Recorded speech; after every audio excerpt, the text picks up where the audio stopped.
We know this. Artificial intelligence is integrating so many areas of our lives. We hear about it all the time. We see it, and sometimes we don't see it while it's still operating in our homes, in our workplace, in the marketplace, and all around us.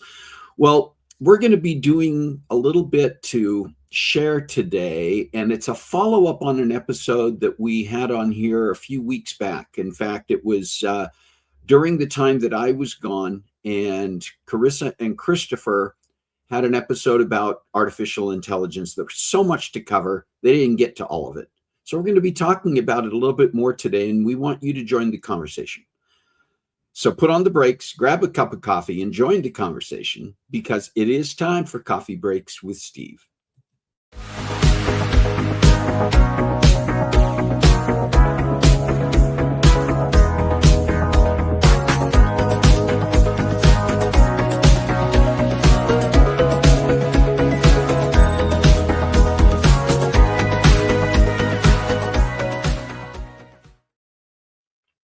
Well, hello, and welcome to Coffee Breaks with Steve. I am Steve, and this is the show where we come together around our virtual coffee table each week and join the conversation to talk about interesting topics with amazing guests. If you are joining us for the first time today, welcome. And if you've been with us before, welcome back. Yeah, we're going to be talking about some things today that I think are I don't know. It's something that both fascinates and I think sometimes causes a little bit of concern and fear for all of us, and can even be a bit confusing because we experience elements of artificial intelligence in a variety of the things that we encounter online, in person, and sometimes knowing what is real and what is artificial, those lines are getting blurred and sometimes increasingly blurred. In fact, how would you know for sure that what you were watching here with me talking is not artificial intelligence? Well, we're going to begin by my assuring you that I am here live. It's really me. And the show you're going to see today is going to be entirely live. In fact, this is unusual for Coffee Breaks with Steve, but our episode today is not our conversation today is not pre-recorded. Our guests are going to be joining live, and our conversation about artificial intelligence is not going to be artificial at all. And hopefully we're going to apply some intelligence to it. So if you are joining us today, please do say hello in the chat. And one of the things that we can do, in fact, is to make sure that we can all see the chat. And there it is. And by the way, if you are joining us either on Facebook Live or on YouTube, your comments will show up in this chat that we can all see on the screen. So it doesn't matter which of those platforms you're viewing from. You can participate in the chat. You can see the chat. Hi, Rick. Good to see you here. And follow Rick's lead there and say hello to us. And then when we get into our conversation, we want to hear your questions. We want to, or see your questions. We can't hear you because all we have is the chat. Hang on. Okay, I'm better. All we have is the visual chat. So do take part though, so that we can see your comments, we can see your questions, and we can respond to them, and you can respond to each other as well. So I know this is gonna be one of those conversations today we're gonna get involved in. Whenever we have something happening live, it's real easy for us to go, thank you, Rick, for everybody to go a bit overboard on comments and time. So we're going to try to stay in the timeline. I'm just telling you right now, we could go a little bit over today as our conversation takes place. So I do want to get to some things right away so that we can move on to that conversation. Hey, Jerry, good to see you. Carla, good morning. And wherever you are tuning in from, let us know where especially if you're here for the first time, let us know where you are joining us from and what brought you to Coffee Breaks with Steve. I want to share our sweet and savory. We've got a few things that we want to share today on the sweet and savory and let you know about. Trying to find the best, what's our best format for the chat right now? There we go. For sweet and savory, it probably looks like that.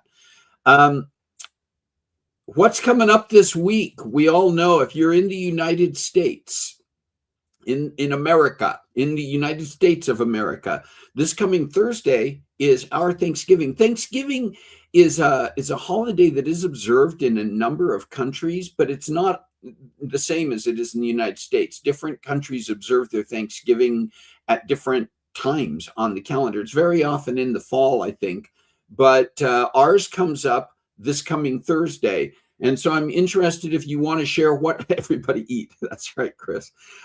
If you want to share what you do, what you're doing for this Thanksgiving this year, what you typically do. Do you have specific ways that family gets together or friends get together? And do you have specific recipes or food items that are a part of your routine? Share that in the chat so we know what you're doing and what you're going to be eating, and also some of your activities. Some people I know that there are people who serve at like food kitchens for people who may not have an opportunity to create a Thanksgiving dinner of their own, and they help to provide those dinners.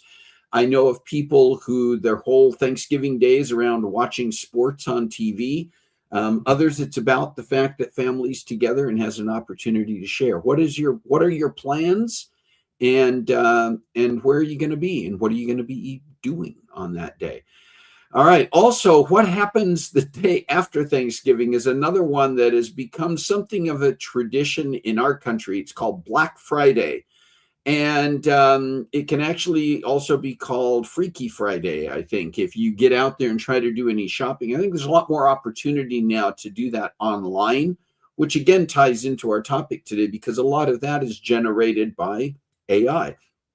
But even if you're out in the marketplace live, it can be a bit crazy. They call it, do you know why it's called Black Friday? Black Friday, and I don't know if this is still the case because of how much has changed in the way we do our shopping, but traditionally Black Friday, the first major holiday shopping day, and it used to be that it wasn't until after Thanksgiving that people actually began really preparing for Christmas, including doing their shopping. But Black Friday used to be in the retail industry the point, because of that was when all of the holiday shopping began in earnest. That was the day when, for many of the retail outlets, that was the day that they went from operating in the red to actually making a profit for the year and hitting the point where their numbers were in the black, or in other words, that they were ahead and making money and going to end the year well. So I don't know how much that has changed. I mean, things with the way we do shopping and the way our economy works have changed so much, but we still call it Black Friday. So there you go. I want to mention a couple of things that are going on, a couple of updates for people who are friends of Coffee Breaks with Steve and have appeared here as guests. Sid Niemeyer is a physicist by profession and an author whose first book came out, I think, a year and a half or so ago. And he has just released his second novel that is similarly based. It's a nuclear forensics thriller called On the Brink. And it has just been released within the last couple of weeks and is available on Amazon.com. So we wanted to say congratulations, Sid, on getting your next book out there, and wanted to let you know that you can go out now on Amazon.com and find On the Brink, Sid Niemeyer's new book, and find out for yourself what a nuclear forensics thriller is all about. All right. Another one of the friends of this show is Izzy Stein. Izzy's been on the show a couple of times. She is a musical artist. She released an album the beginning of this year. She went on tour earlier this year, and she had an opportunity while she was on tour to sing the national anthem at a baseball game, the A's versus the Braves in Sacramento, while she was on tour in California. Well, she's got another opportunity to sing the national anthem, this time in New York. On December 18th, Izzy is going to be singing the national anthem for the Brooklyn Nets game at the Barclays Center. And she's just letting people know that if you happen to be in the New York area or plan on being in the New York area around the holidays, maybe you're going to be there that week before Christmas, you want to find out how you can get to the Barclays Center. Great to watch a basketball game anyway, a lot of fun. And you'll be able to hear Izzy sing the national anthem live. You can go and find her on YouTube. Look up Izzy Stein. It's Izze. And you can easily find her YouTube. And you can find the recording of when she sang the national anthem at that A's game. But again, well done, Izzy. You're getting out there. She's sharing her music. And if you have not already listened to any of Izzy's music, go out to YouTube or go onto places like Spotify. Find her music and listen to it. Get her album. She's an amazing artist and needs for more people even to be listening to what she's putting out there, because it is absolutely amazing. A couple of birthdays, and they're both taking place today. Also friends of this show who have appeared on here in the past. Laura Weber, who is a symphony conductor with both the Livermore Amador Symphony in California and the Palo Alto Philharmonic. She conducts both. She's been a guest conductor in other places. And Laura is celebrating a birthday today. Happy birthday to Laura Weber. And also celebrating a birthday today, another friend of this program who's appeared on the show, Chris Carter, who's the executive director of Livermore Valley Arts that operates the Bankhead Theater in Livermore, California. Chris is also celebrating a birthday today. So happy birthday, Chris. Do you have a special day this week that maybe I didn't know about and you need to make sure that we celebrate and acknowledge with you? You can put that in the chat right now. If you have a special day coming up before the end of the year, after the first of next year, any time that you want to make sure we get on our calendar and can acknowledge and celebrate with you. Maybe it's a birthday, maybe it's an anniversary, any other special day you want to make sure we know about and you want to make sure that we celebrate with you. Send us an email at cbwsteve@comcast.net. And remove the chat just for a second so you can see that email. And we'll make sure that we get that on our calendar and that we do celebrate with you. All right, listen, I want to introduce our guests for the day and get involved in this conversation coming up. And you've seen them both before. You're familiar with them. They're both the part of the production team of this show, but they're also going to be joining because they have things to talk about with us about artificial intelligence.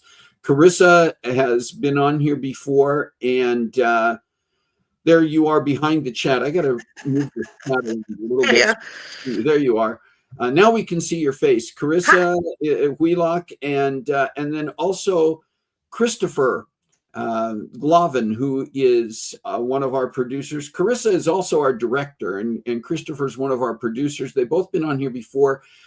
And Chris and Karissa, you both were part of a conversation that took place on here back in September, a couple months back, about artificial intelligence, and kind of introduced some of what are we seeing in daily life. And there were just things that couldn't even get to during that conversation. And so we wanted to come back and revisit this again. And again, for those of you who are tuned in, and I did see Kathy Garlick this year, it's just you and Rod for Thanksgiving. All right, love that.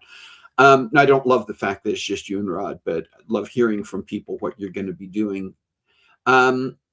Jason is here. Kathy's here. Hello. If you are here, do say hello and do participate. We want to hear from you about things that you're encountering, whether it's your own observations about how artificial intelligence is influencing our lives, or whether it's questions that you have that maybe we can answer, try to find out the answers to.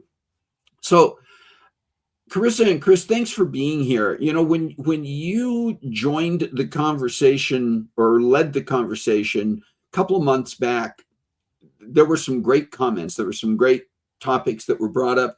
And we just wanted to take some time to get into some further things, because artificial intelligence is happening not just all around us, but integrated into things that we're doing. And maybe talk just a little bit to begin with about, you know, where you're each coming from. Christopher, you are a professional in information technology industry. And while you don't work directly in creating necessarily artificial intelligence, you're quite well aware of how you're seeing it integrate into workplace situations and daily life. Mm-hmm. Just a little bit from your perspective about why this is an important topic for you. Well, I don't remember what we talked about last time. If I'm honest, I would need AI to help me remember what we talked about last time. But just from my perspective, in the IT industry, we've obviously seen a lot more integration of AI for automating things, and that's everything from taking problems in managing IT systems that before would have required a lot of clicking around and figuring out how to do things on your own, or even writing code for someone like me who understands how code works, but I'm not particularly proficient in a lot of these coding languages. But having the ability to leverage AI to help you solve problems makes certain aspects of my job easier. The flip side is the kind of the hot button issue that in a lot of the tech industry, especially, that there's a lot of fear, and a growing fear, that AI is coming for your jobs. So it's, from my perspective, it's a bit of a double-edged sword. I think that there's, like a lot of things, there's two sides to it, and you're going to have a small group on either side that is kind of extreme and fringe. I don't think that AI is coming for our jobs as heavily as some people fear, but I also think that that AI is more relevant than some people are to admit. Sorry, I muted myself for a moment because I was typing a comment on my own here, and I was aware that my clicks might be picked up in the microphone.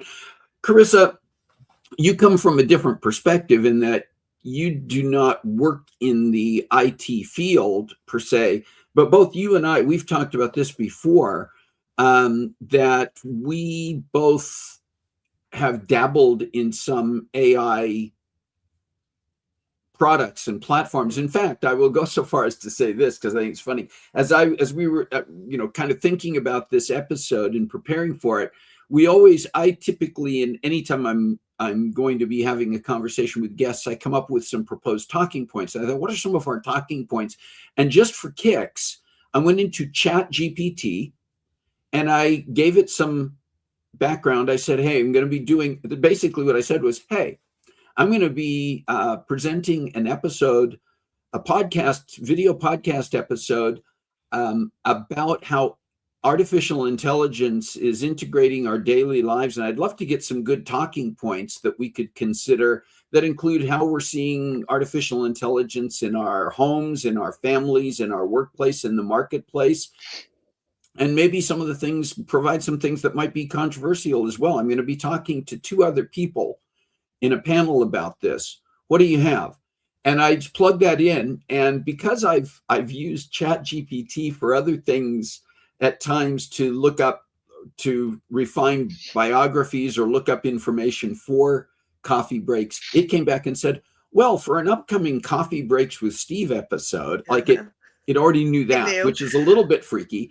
And it gave me like 8 different topic ideas with multiple bullet points under each. We're not going to get to all of those, but some of them did provide a little bit of perspective. Karissa, what is your introduction to AI, and what are some of the things that you're seeing or that you want to make sure we talk about today? I have been one of those people in the camp of avoiding AI for a long time because I didn't understand it. I'm fairly tech savvy in the ability to use the technology around me or figure it out, but I'm in no way involved in programming or IT or anything like that. So my knowledge of how to effectively use technology is fairly limited. And I actually only recently started to get involved with AI tools, mostly Chat GPT, because of some personal projects that I'm working on and trying to figure out how to kind of integrate those personal projects with each other. Being a middle-aged adult, I am not as up to speed with how to keep my social media engaging. And the projects that I'm working on involve people from various age groups, including some very young children and teenagers. And so I've found that tools like ChatGPT have been really, really helpful for me in terms of taking the message that I want to get across through my social media platforms to these groups of people and making it more engaging so that I'm getting more interaction. We're keeping our community involved and things like that. I also have to be very aware of what is going on with AI because I have children in school, and more we're seeing how AI is being used in the educational arena, and more technology is being introduced to them every day. Both of my children they can't make phone calls on them, but they do have old phones that can access the internet. And what do we need to be aware of? What are they using? What can they have access to? What do we need to watch out for? So those are kind of the 2 different directions that I come at AI from. I think about the fact that I think a lot of people still think of AI as being futuristic, even though we're hearing it. It pops up in the news. It pops up in so many places. But thinking about how much of our daily tech interactions are driven by invisible artificial intelligence, and kind of what are some of the things that maybe surprise people the most if you think about this. And I'm just going to mention a few things that are available and that we maybe accessing and not even thinking about the AI element. And then I want to hear some of your thoughts about it. Recommendation engines, Netflix suggestions, Amazon's products you may like, YouTube autoplay. They're powered by machine learning what our habits are. Do you ever open your phone and, you know, maybe open, like, I did a Google search this morning, or just opened Google, and the first things that were previewed on there were TV shows that we're already watching, things that had to do with local events in our area, things that had to do with other areas that I've looked for on the news recently, and even some of my shopping trends that popped up there. Think about email filtering, spam detection, priorities that show up in your inbox, even smart replies to certain things, navigation and maps, real-time traffic predictions, alternate routes, ETAs, photo organization. Google Photos already automatically says, hey, here are some of your highlights from the last month. You know, there's just certain things like that. Fraud detection, customer service chatbots. Sometimes we go on and say, do you want to chat with the customer service rep? And you think you're chatting with a live person, and it ain't. What are some of the thoughts about that, Karissa and Chris, and some of the things that, as well, that you may be encountering in terms of those invisible areas?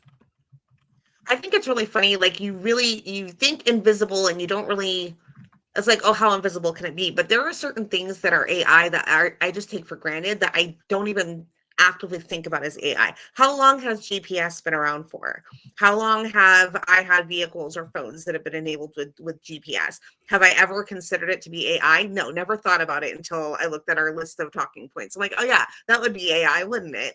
And you just don't, there are things that are just there in our daily lives that we're just used to having there, and we don't consider the fact that it is actually AI driven. And see, I'm kind of in the opposite camp, because even before AI became such a big and growing part of our lives, data privacy has been a passion and a concern for me, and understanding how things like your phone constantly tracks you.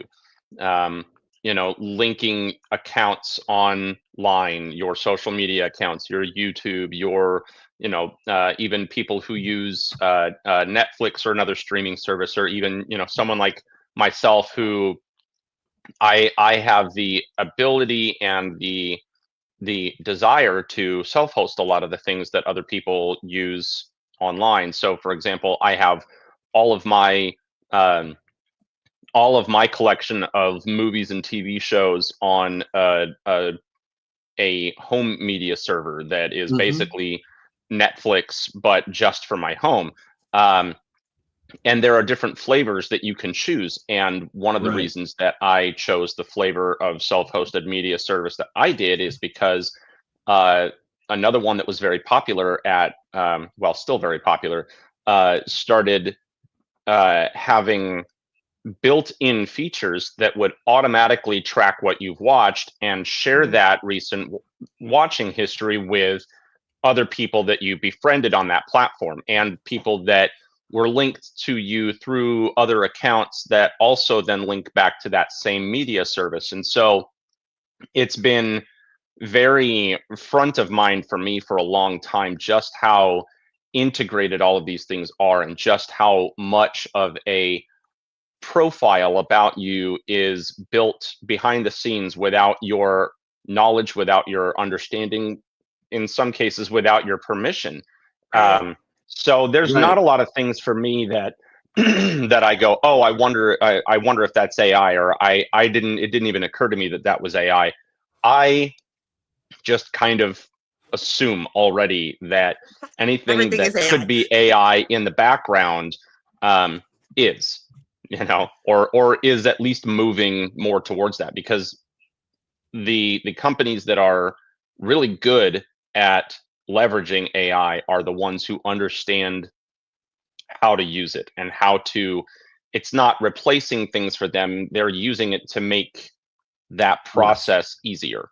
It's supplemental. It's a tool that adds to rather than replaces. And that's one of the things, even with Chat GPT, because I have used and I'm using Chat GPT to help with certain things. And I was just having this conversation with Carol yesterday. I was talking about the creation of this list as an example. And she's much more resistant to using things like Chat GPT right now than I am. I was kind of led into it with some organizations that I work with where they were utilizing or wanting to utilize it to format certain things. And there are uses for it. And even like with today, it provides, this great to have this long list of talking points. And a lot of it I'm going to use afterwards to go, wow, I hadn't even thought of that. And maybe I'll explore those differently. But I wouldn't want it to replace the fact that we're having an organic and free-flowing conversation about these things today, right? One of the areas as well that I talked to Carol about recently, because she spent 30 years working in the healthcare field and administration areas, and talking about the fact that we're seeing it integrate into healthcare in a variety of ways. I'm going to get into a couple of them here, but one is that telemedicine, that you can have a couple of different things there. You can have an online conversation with your healthcare professionals about an issue that you're having, and a lot of the way that it interprets that and gets that information to the healthcare professional, a lot of what they are utilizing to help analyze what you're sending them is being driven by artificial intelligence engines. And talking about the fact that even in the areas where Carol worked, in physician credentialing and privileging, that there's a lot that sort of filters when those applications come into a hospital system or a medical group, where they are looking at the background of a physician who's joining the group or has to go through re-credentialing, that there's a lot that AI can do to kind of flag certain things or filter certain things, and so that a live human doesn't have to look at all the minutia of an application, but can see the things that stand out. And Carol was saying, but they're still in reviewing some of those exceptions or some of those flags that a physician wants to talk to another physician. And I said, yes, but they're already using certain filtering for that. Or even if you want to go further in diagnosing and planning treatment for a patient, what's the next step that if they feel like I still want a personality there to talk to? We're seeing deepfake. We are seeing personalities apply that come up on screens that you go, I can't tell if that's a real person or if that's artificial intelligence. That how long before we have, the hologram doctor from Star Trek, right? The nature of your medical emergency. That's having that interaction on a very personal basis with the doctor, with the live physician. He's going, I don't know if I agree with you, and the artificial physician goes, yeah, I understand your reluctance. Let me show you some things from the American Medical Association, or some other best practices, and works through you. And then you still, as the human being, you're making the ultimate decision, but you've had a consultation with an artificial intelligence personality. That's just, and we're going to talk a little bit more about those deepfake things in a minute. But even thinking about, I have a watch that is a smart watch that I can use to track certain things about my health, and it uploads to my phone, and that information can tell me things like, you are getting more exercise than you were previously. By the way, you met all of your step goals. Oh, your calorie count. Oh, your nutrition levels. It doesn't actually upload to your phone. It links to your phone and uploads to Apple's health database. In the cloud. And that's correct. How much data do they collect? What do they do with that data? What do they share any of it? Because you get back to the privacy. Is it encrypted or is it in plain text? Yeah. So if they had a breach, someone could see a bunch of information about you. Personal privacy and security issues around that. There are things, but there are benefits with things like things that can show, for instance, the smartwatch, when I'm taking my pulse. Now, it can't tell me if I'm potentially having a heart attack, but it can show if I'm potentially showing signs of AFib. and might want to Mhm. get in to see a doctor right away. I mean, there are constructive things that happen with this too. Where I'm working with an organization right now that works with combat veterans. And one of the things that the organization is looking at are some AI tools out there that can help with providing those veterans if they need assistance with finding counseling or even information about jobs and other things. Are the AI tools available not to supplant the idea that they would still be working with humans, but to give them starting points? But you still have to Entryway. guard that stuff, right? Yeah. There still Yeah. has to be guardrails around that. I appreciated your point though about the fact that, where are these things really uploading? It links to my phone, but then all Right. of that information Goes somewhere. resides someplace. Yeah. What about creativity? Where's the line Mm. between AI amplifying our creativity versus replacing it? We had some conversations about this even before we came on today. Are we becoming creative directors instead of the creators? There's a lot out there where AI is. We've heard the stories about an AI generated actress who is now getting representation from an agent and could be replacing live actresses in TV shows or movies. What about musicians who aren't real people but are creating and presenting original music in video content and audio content? What are your And how thoughts? original is it actually? Because if Right. it's AI generated, it's all It's pulling being from pulled It's somewhere. from sampled. somewhere.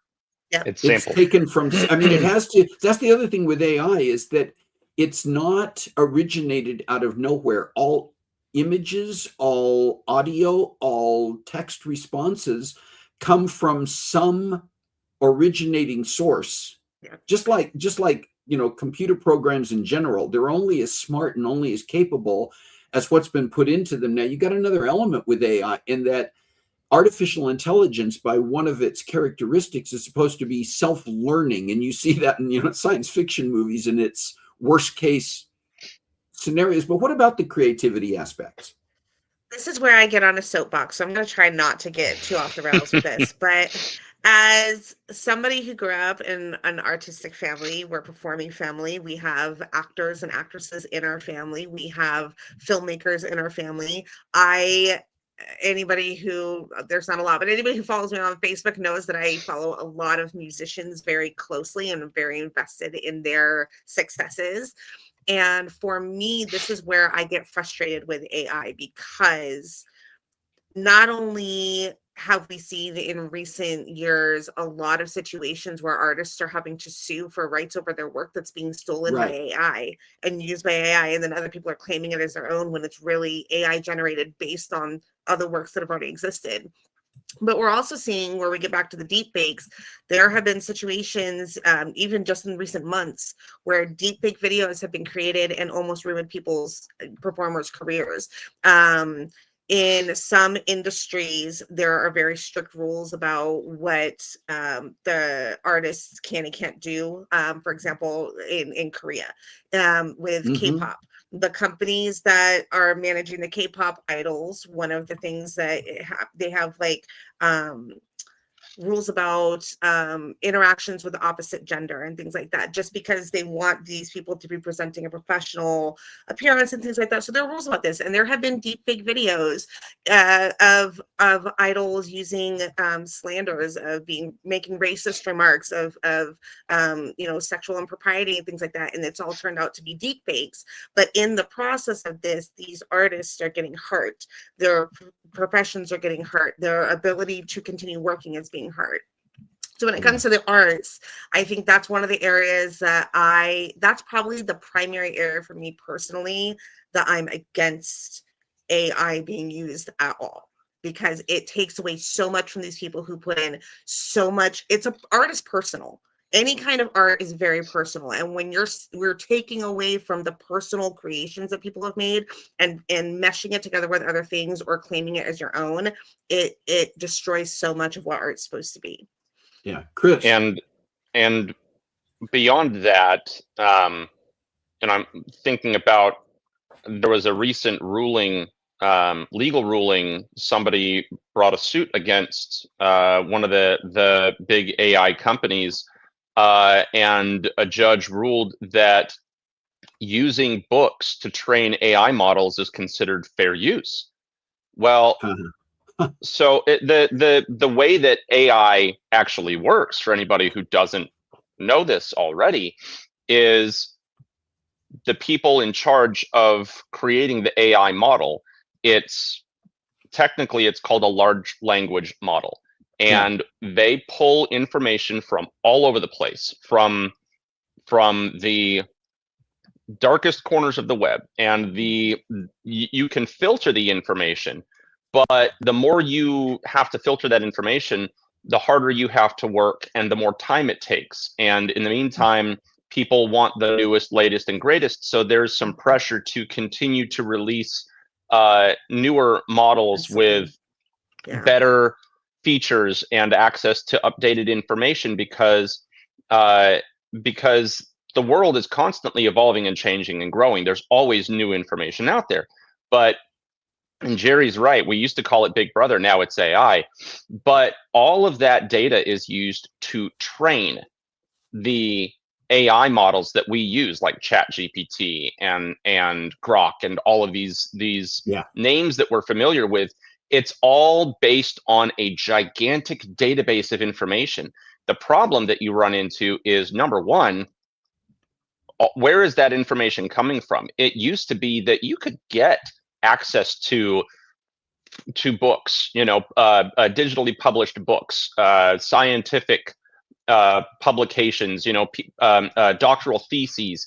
You could get access to those things if you knew where to look on the internet, but you had to go find it yourself. And it was presented in its entirety for you to consume. Now we have Google recently started automatically producing answers to web searches. You go to Google, you type in a keyword search for something, and it's automatically now, you can turn it on and off, but it's automatically pulling information to create an AI answer, which means that it's the first thing that shows up. It's at everybody's fingertips now, and it's not in its original form. It's morphed, it's changed, it's summarized, it's encapsulated for easier consumption. But does that change the nature of the original work? And is it fair to use people's original work that they spent time on? I mean, you even look at like news summaries, news reports. Now you can, type in, hey, what's the latest news coming out of Sacramento? And your web browser is going to give you an AI generated summary of the latest news headlines. Reporters are paid to take the time to create those stories. I used to work with those reporters. There may be a certain amount of fair use in news reporting, but there's still, at the very least, attribution in ethics. And that's a big thing too. Is in a minute. But there also is. Oh, go ahead. I was just going to say the other concern about just pulling information from all the corners of the web and making it available at everybody's fingertips every time you search Google is those large language models and the training data that they use. They'll pull information from doctoral theses or forums where highly educated people who know what they're talking about on a certain subject have commented on somebody's publication that they've spent years working toward. And it will also pull the most asinine conspiracy theory conversations from the strangest corners of Reddit, and the AI model does not know how to differentiate between those two topics and understand what is rational and what is not. It's just using a best guess method based on mathematics and algorithms that are built into the data to try to guess what information you actually want it to give you. That's what All I right. was going to comment on, is that Yeah, go even ahead. in news reporting, there's times when news stories get it wrong. And so, when it's just pulling all this information that's out there, not everything that's on the internet that it's pulling from or what it's been trained on is going to, it's what whoever's training the AI model, they're pulling information from somewhere. Are they being biased in what they're pulling information from? Do they I know what recently they're used pulling? Yeah, recently used ChatGPT for a project that I'm working on, and the information I was looking for was based on a book series that's also a TV series. And I was asking for summaries to give me a succinct summary about certain characters. And some of the Cliff notes. information, it was getting completely wrong. And I was having to Right. correct this ChatGPT. I'm like, That's no, right. that's not correct. And it was like, oh yeah, it's this. And it went through like 10 different summaries that were completely wrong before it got to the right answer. So, Right. I want to hit because we're going to run out of time, and I knew we're probably even going to go a little bit over. So, viewers, if you want to stick with us, I know we're going to go just a few minutes over today, and we can't cover everything. We'll probably come back to this topic again sometime in the next 2 or 3 months. I would love to continue this conversation because it is so out there and relevant. But I do want to talk for a moment about a little bit more about the ethical side. Because we've had several comments. Rick has brought up several really good things that are tied to the ethics. And the question is, how do we keep artificial intelligence ethical without slowing down innovation? I mean, innovation has its place and its benefits for us, but we need to be able to think about things. This already came up. And again, Rick has mentioned a couple of these things. One is ownership of the AI generated content. And you mentioned this too, Chris, when you talk about where things are uploaded and who can access and how they're used. How do we prevent bias in the algorithms, to the points that you were just making? How much personal data should AI be allowed to learn from? And again, these are all things that we've already discussed. We're not necessarily going to get into the heavy details on this, but they're just questions that need to be asked. And should AI be treated like a tool or a collaborator, or even taking further as the primary, quote, author of things that we're doing? We can collaborate with AI in terms of working things through. Again, you can use ChatGPT to help you format or refine certain things, but you need to proof it. We had on here just a few weeks ago Leslie Brazil, who is an HR recruiter, and she talked about the fact that she even now encourages clients to use ChatGPT to format their resumes. But she says, but proofread every element of that, because AI is not perfect. ChatGPT and other AI engines can make mistakes. So there are a number of ethical questions, and I love the fact that the viewers, you're bringing those up as well. I want to end with this. I want to talk just a little bit about what may be on the horizon, and I'm going to start with something I heard on the radio a few weeks ago that caught my attention. I haven't looked it up. I haven't seen anywhere where this is validated as coming from an actual source, or if the radio DJ was making it up. Or it could have been AI. But the radio announcer was talking about artificial intelligence, which, by the way, does a lot now in terms of even the radio we listen to, in terms of setting the order of the music. And what radio stations use is what they call their clock, what's going to happen over the course of an hour, and the segments that they do. AI is doing much of that now. But some of the things coming up in the future, this DJ said that they'd heard that somewhere down the road, artificial intelligence will allow us to actually translate what our pets are saying when they bark or meow or whatever else. I mean, they've been working on that. I mean, there are people out there working on that. Movies like I've been talking to cats for years. Translate. Yeah, I know. Exactly. And Shalane, who has been on the show as well as one of our producers, talked about the fact that at one point she had a book and she was teaching that told you how to teach your cats to read and respond to you. And she was teaching one of our cats to read. So, I mean, there's a lot of what that goes into something like that. But here are some things that popped up when I was doing some research about things that could be happening in the next 5 to 10 years. And I just throw these out here, and I want to get some final thoughts and responses from you on this. In the near future, 1 to 3 years, AI personal travel agents that can create full trips instantly. And some of that is probably already there. True real-time, and some of these we're already seeing. true real-time language translation in conversations.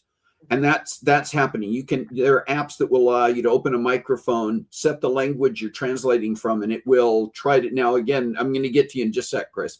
Personalized medical treatment plans adjusted daily, and AI autopilots for cars that learn your driving style. Chris, come back to you on that one.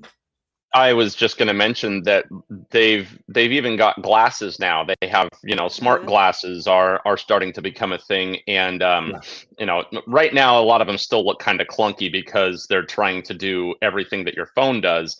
But I was even looking at a pair of glasses that just looks like regular glasses, and it's limited in its features. But one of the features that they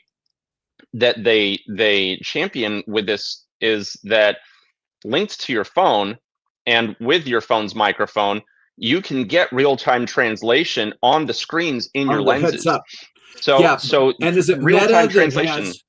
They've been doing a big advertising push here just this last week or so, and they're partnering with Ray-Ban and Oakley that you're wearing glasses that just look like a regular frame that have built-in camera, that have built-in intelligence that links to your phone, speakers and everything else. You can listen to your music, and there's all this stuff out there for that. Mid-future, and again, what is it listening to? What all is it? Well, you see that we didn't get into the things, the devices in your home whose names I will not mention because I have some and they'll start responding to me. But that, you say things, and supposedly these devices in your home are not recording what you're saying, or your phone when it's in idle mode. But I have been in situations, I'll throw this one out there, I'm going to move past it, where I've been in a store, a department store, and I'm looking at a rack of clothing. I'm not saying anything out loud. I don't have my camera out. I'm not researching it. And later on, I go home and I open an app on my computer, and the first ad that pops up is for that brand of clothing, and possibly even the item I was looking at. And it's like, wait, what? Anyway, all right. I have a dot matrix printer I haven't replaced since 1994, and I keep a gun nearby in case it ever makes an odd noise. And I'm still operating on DOS. That's right. Mid-future, 3 to 7 years. Household robots that can cook, clean, or perform repairs. AI life archives that organize your memories, photos, and documents. A certain amount of that is already in place. Hyper-personalized education for kids, an AI tutor for every subject. Again, I don't know that that's even 3 to 7 years out in some cases. No, it's probably closer. And AI companions for seniors or people living alone. That's 3. And then further out, AI running entire cities, traffic, utilities, emergency response. Again, elements of that are already in place. If it's not AI, it's definitely already well automated. So the transition would be and yes, easy, designed to speed up the processes. And again, a lot of this is helpful if it doesn't become addictive, replacing, or becoming completely somehow out of control. And I don't necessarily mean, like we're talking about like some of the sci-fi movies where it's taking over, or it can still get out of control in many ways. Fully immersive AI generated virtual worlds for work, training, and entertainment. And again, we're seeing you talked about like the virtual reality goggles and glasses where you can do certain things. They're already using some of those technologies even in training physicians or medical students for surgery, where with those things on, they even in the military, they're using it for military police training. They've been using that. So and again, I know that we've blitzed through a lot of things, and again, the tip of the iceberg on so much of this. So I'm sure that we will be coming back to it. And again, for those of you who are tuning in, I've seen some comments on here. If you end up tuning into this later, I know there are some people who say, gosh, I can't get there live. You will be able to find this on Facebook or on YouTube. And we always, on our promos, we publicize where you can get to those links, and even have QR codes, AI generated, that will take you to those links. You can go in and you can still add your comments to the chat. We look forward to going back and seeing those. Before we finish today, I do want to let you both know some things, let you all know. I'm going to let the two of you know, because you're going to stick with me here. but I'm going to let you know some things that are going to be coming up in the next few weeks. We've got some exciting things coming up, and I love it. As we get close to the end of this year, we're already planning for January of next year, already talking to some guests about those times, but we've got several either already done or lined up as we get into the next few weeks. And so I want to share just a little bit about what's coming up.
Definitely some fun things on the near horizon for us that are not AI. They're real. It's interesting because both of the next 2 weeks guests, just as we've had one or two recently that fall into this category, but these were people that I had an opportunity to meet when we recently traveled to Scotland and mainland Europe.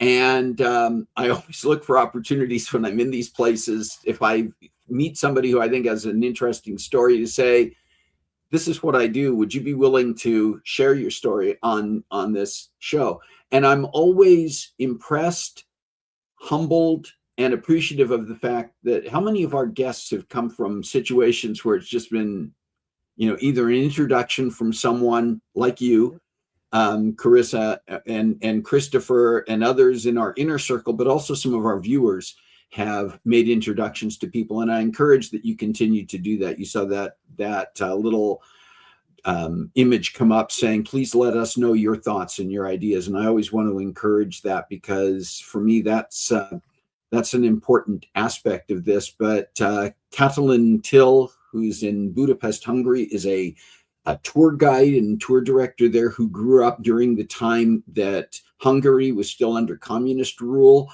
and has seen it grow from there. And she's going to share her story and why she thinks taking people around and helping them learn about her country and the city of Budapest is important. And then Simon and Aditi Crawford Simon is the 29th clan laird of the Crawford clan in Scotland, and they operate a castle and an estate, and they've had to figure out how to make it sustaining, because it ain't cheap to keep those ancient places going and to maintain their legacy for that. So those are going to be great. And then we're going to be celebrating our 300th episode at the end of the year. So we want you all to be here. Karissa is helping us we've already got some plans for how we're going to do that. It's going to be very creative, and Karissa is helping us put together that program. So be back with us. Christopher, Karissa, thank you both for taking the time to be here to join us for this great conversation. Thanks to all of you who tuned in today and were part of the conversation. And even to those of you who may be tuning in to watch this later, thank you for being a part of this.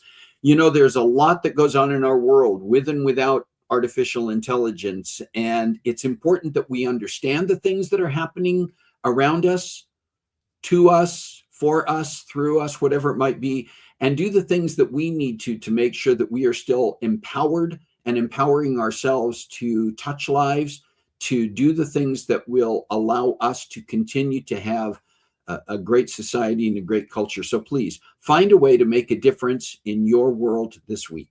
God bless you. Have a great week. We'll see you next time on Coffee Breaks with Steve.